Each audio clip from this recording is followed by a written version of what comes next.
The League of Women Voters of Fort Wayne is a nonpartisan political organization that encourages informed and active participation in government. Now, they will never support or oppose any political party or candidate. And joining me today to discuss upcoming elections is Sandy Junk, Vote411's co-chair. Hello, Sandy. Hi. Welcome. Thank you. It's nice to be here. Thanks for having us. Yes, absolutely. This year is such an important and consequential year in voting, and the midterm elections are coming up. And you all really help people prepare in advance, no matter who they support and whatever party. So give me an overview of your organization. Yeah, so League of Women Voters, we have a website called Vote411, and it really can take you from the process that we're at now, where we're thinking about registering and double checking our registration, all the way down to helping us select candidates. So the first thing I kind of want to hit on is making a voting plan. Okay. And that is important to do. We don't want to just wake up and think, oh my gosh, the primary is coming up, I need to get these things done. The first thing you want to do is, first of all, if you're not registered to vote, make sure you're registered to vote.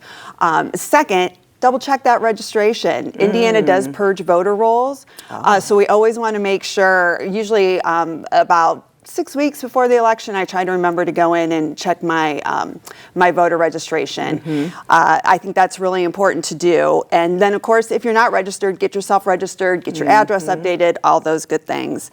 The second thing you want to do is think about, how do I want to vote? Do I want to do an absentee? Do I want to do mail-in?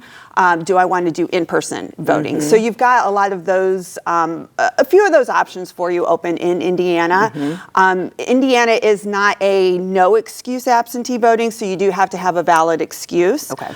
You can always contact the Allen County Election Board to double check if you qualify for that. Okay. But that deadline's also coming up. I believe April 23rd is the last day you can request an absentee ballot. So that's something to keep in the back of your mind. And just a quick insert, in case people don't know what an absentee ballot is. Can you explain that? Yeah, so that is where, and we'll talk about Allen County. Allen County Election Board is going to send you your ballot in the mail. And you're going to sit down at your kitchen table and you're going to fill that out and vote for the candidate you want. You can return that ballot directly to the election board. You can do it by mail. You can do it actually at a polling location when they are open, or you can go back to the Allen County Election Board and give that ballot right back to them. Okay. But that does take a little bit of time. The Allen County Election Board is encouraging you to have at least 2-week lead time to get that ballot returned. It has to be in their hands by 6 p.m. on election day. Oh, wow. So not even postmarked. You got to have it in their hands. So we want to be thinking about that with mail delivery. That's so interesting, though, because Indiana does allow mail-in votes, but you're saying that you have to have a reason for a mail-in vote? Yes. Oh, wow. Yes. Some states in the country have no excuse mail-in voting. Like, they just send out a ballot to everyone to fill out and return. And that's really the only way that you can vote in that state. Indiana is different. You have to have a reason. And the reasons are pretty easy to come by. If you're elderly, can't get out, if you'll be out of town, things like that, they will accept that as a valid reason to do the mail-in voting. Yes. Okay, yes. Great. Okay, and then what's next on the plan? So next on your voting plan is you want to look at, and this is going to be really new for Allen County, is you want to look at what are your election day in-person voting options. So you'll have two in-person voting options. That's early voting, and that will open April 7th, I believe, in Allen County. And then the week before the election, there will actually have 7 sites open that you can go to do early voting. So we're really pleased. I think last time there was only 5 early voting options, and I know I stood in line for about an hour or so, and I'm sure many of your viewers did as well. So they have opened up some new locations for early voting. And then for election day voting, this is going to look really different for Allen County. They have actually, this sounds like a bad thing at first, they actually decreased the number of polling locations from 110 to 53 because they're going to voting centers. So Okay. folks that have done election day voting and they've gone to their local polling place on election day that they Right. maybe walk to, it's Yeah. going to be very different this year. That location's likely not there. Interesting. But so you say it's a good thing, though. Why? It's a good thing because you can vote anywhere. So let's say you work on the north side of town, you live on the southwest side of town, Okay. you can vote on either one of those sides or anywhere in between. Okay, so now you don't have to go to that one place. Yes. Now you have more options, which is great because people are scurrying to get Yes, around on election day yes. just to be able to hit in their vote. And I've worked at polling locations before, and people did not understand that you had to go to a specific place on actual election day. So I think it will take away that confusion. Yeah. But this is going to be new. I do a lot of tabling events out in the community, and a lot of people say, I voted at the same place for the past 20 years. Yeah. Well, that's going to look different for them this year. So Right. we're working very hard to get the vote, to get the word out to everybody that it's going to look different, and they're going to have to do a little bit more homework for that election day voting. The Allen County Election Board, which I hope will have a QR code that we'll put up, Absolutely. will have you can scan a QR code. It gives you a list of where you're going.